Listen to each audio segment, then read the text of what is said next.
Hi friends, एक नारी के फर्स्ट एपिसोड में आप सबका स्वागत है।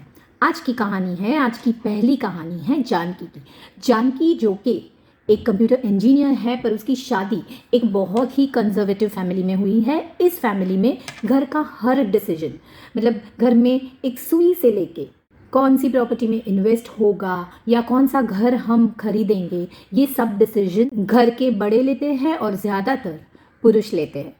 जानकी की शादी जब राघव से होती है तो उसे पता चलता है कि राघव एक बहुत ही सुलझा हुआ और अंडरस्टैंडिंग बंदा है। इसीलिए जानकी उसके करियर से रिलेटेड बात राघव से करती है कि उसे जॉब करनी है। राघव उसे सिर्फ एक बात कहता है कि खुद के लिए खुद स्टैंड लेना पड़ता है और मैं कुछ नहीं कर पाऊंगा। उस दिन जानकी बहुत रोती है, पर दूसरे ही दिन खुद को संभाल के अपनी जिम्मेदारियों को हाथ में ले लेती है। परिवार की जिम्मेदारी बखूबी एक हाउस वाइफ की हर रिस्पॉन्सिबिलिटी वो निभाती है। उसकी गोद में नन्ही सी छोटी सी परी आती है अनन्या। अनन्या पर भी वही सारे रिस्ट्रिक्शंस लगाए जाते हैं। जीन्स पहनना अलाउड नहीं है, शॉर्ट्स तो बहुत दूर की बात है। बॉयज़ से स्कूल में हो या कॉलेज में हो, बॉयज़ से बात करना अलाउड नहीं है। बालों में कंपल्सरी तेल, straightening, ironing, colouring, that is तो वे बियॉन्ड, वो तो बिल्कुल अलाउड नहीं है। पार्टीज़ और वो सब तो दूर दूर की बात है। फ्रेंड्स बनाना तक उसे अलाउड नहीं था। इस रोक टोक के दौरान हर बार अनन्या अपनी माँ जानकी की ओर देखती है, पर जानकी सर झुकाए चुप खड़ी मिलती है।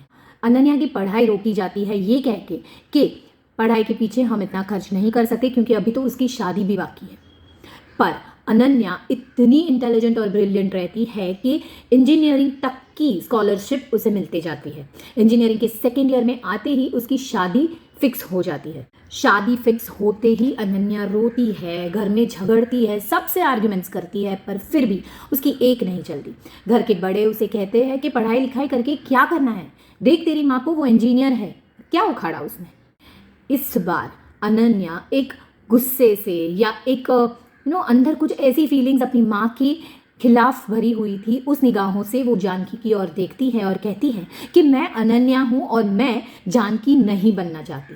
कहीं ना कहीं ये बात जानकी को बहुत बुरी तरह से चुभती है, पर फिर भी आज भी वो सर झुकाए चुप खड़ी है। अनन्या इस शादी से बिल्कुल खुश नहीं है और ये शादी नहीं करने के लिए वो जो जो एफर्ट्स डाल सकती थी वो सब डाल चुकी है। और लास्ट में वो अपने पिता राघव के पास जाती है और उससे कहती है कि मैं ये शादी नहीं करना चाहती हूँ, मैं पढ़ना चाहती हूँ।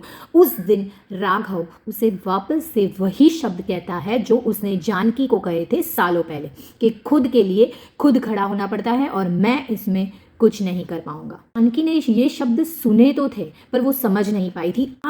आज वो ये चीज़ समझ पा रही है और उसने कुछ तो मन में डिसाइड किया है। एक शाम होते ही वो परिवार के सारे सदस्यों को हॉल में इकट्ठा करती है और कहती है कि मैं कुछ कहना चाहती हूँ। सब हॉल में इकट्ठे तो हो जाते हैं, पर कोई कोई जन सिर्फ मजबूरी में या आने की खातिर आया हुआ है। जानकी अपनी बात शुरू करती है। शुरू करने से पहले वो 60 lakhs का चेक घर के बड़े सदस्य के हाथ में देती है और विनम्रता से बोलती है कि इतने साल वर्क फ्रॉम होम करके मैंने ये कमाया है जो मैं इस परिवार को समर्पित कर रही हूँ।